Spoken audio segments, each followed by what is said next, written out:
চলো তাহলে আজকের এই যে কঠিন একটা জিনিসকে আমরা একটু ভালো করে বুঝবো। বিশেষ করে আমি যত স্টুডেন্টস আছে, মানে স্কুল স্টুডেন্টস বলতে গেলে, স্কুল বা যারা কলেজে গেছে সবেমাত্র, তাদেরকে আমি বলবো এটা খুব ভালো করে বুঝতে। কারণ মানে এটা এতটাই ইম্পর্টেন্ট।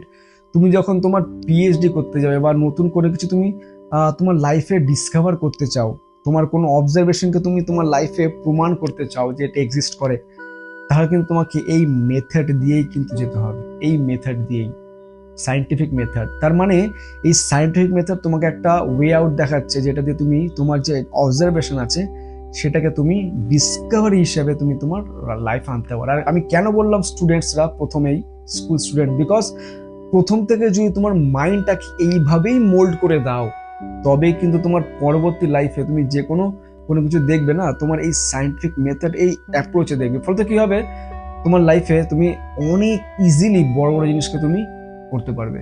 ঠিক আছে, তো চলো সায়েন্টিফিক মেথড এটা হচ্ছে অনেকগুলো স্টেপসে ভেঙে দিচ্ছি, আমি খুব সহজভাবে বোঝাবো তোমাদেরকে আমি। আর উদাহরণ দেবো একটা খুব সুন্দর ভাবে, তোমার প্রত্যেকটা বুঝতে পারবে। সাপোজ ধরো আমি যদি প্রথম স্টেপসটা দেখি, সেটা হচ্ছে কি না, অবজারভেশন। তো সায়েন্টিফিক মেথডের ফার্স্ট যেটা হচ্ছে স্টেপ, সেটা হচ্ছে কি না, অবজারভেশন।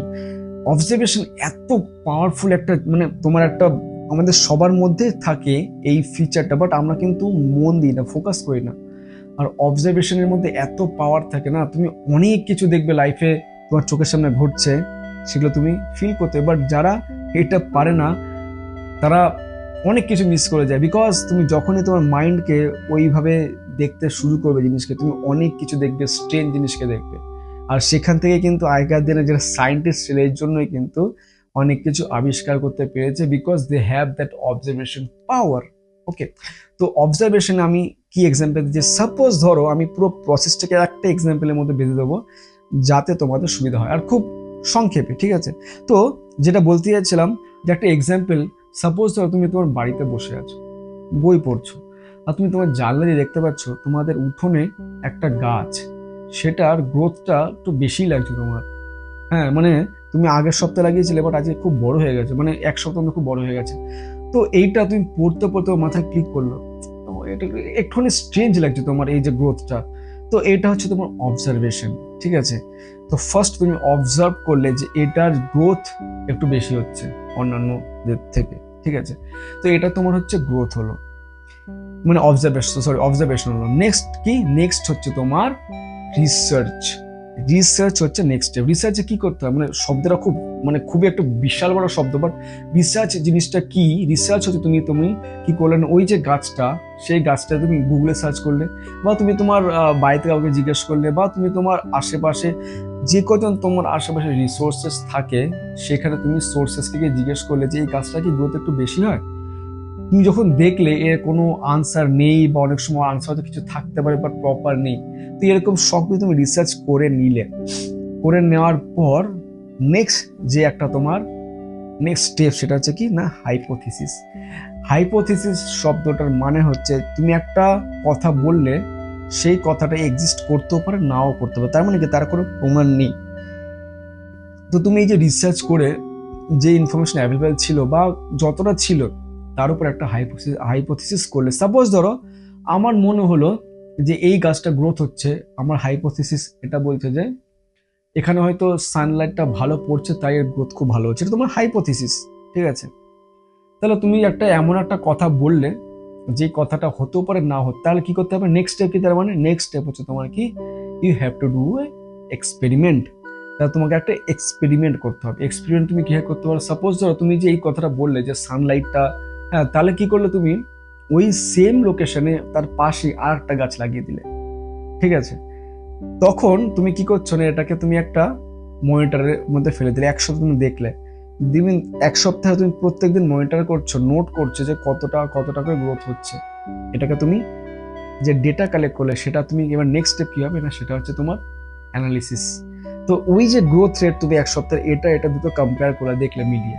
ঠিক আছে, বিকজ তোমার হাইপোথিসিস ছিল যে যেহেতু দুটোই, মানে এইটা সানলাইটের জন্য হচ্ছে, এখানে বেশি সূর্যরশ্মি পড়ছে তার জন্য, তো দুটো গাছেই সেম সানলাইট পড়ছে, সূর্যরশ্মি পড়ছে, তাহলে দুটোতেই সেম হওয়া উচিত ছিল। তোমার অ্যানালিসিস সেটা কি বলছে, যদি না হয় তাহলে তোমার কি হলো নেক্সট স্টেপ কি, কনক্লুশন।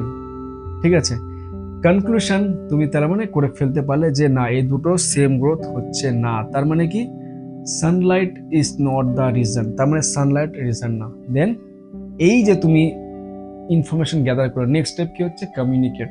তুমি সবাইকে কমিউনিকেট করলে, তুমি একটা ইনফরমেশন ক্রিয়েট করলে, প্রুফ করলে যে এই যে গ্রোথটা হচ্ছে, আমি জানি না what is the reason, but আমি এটা জানি যে এটা সূর্যরশ্মির জন্য না।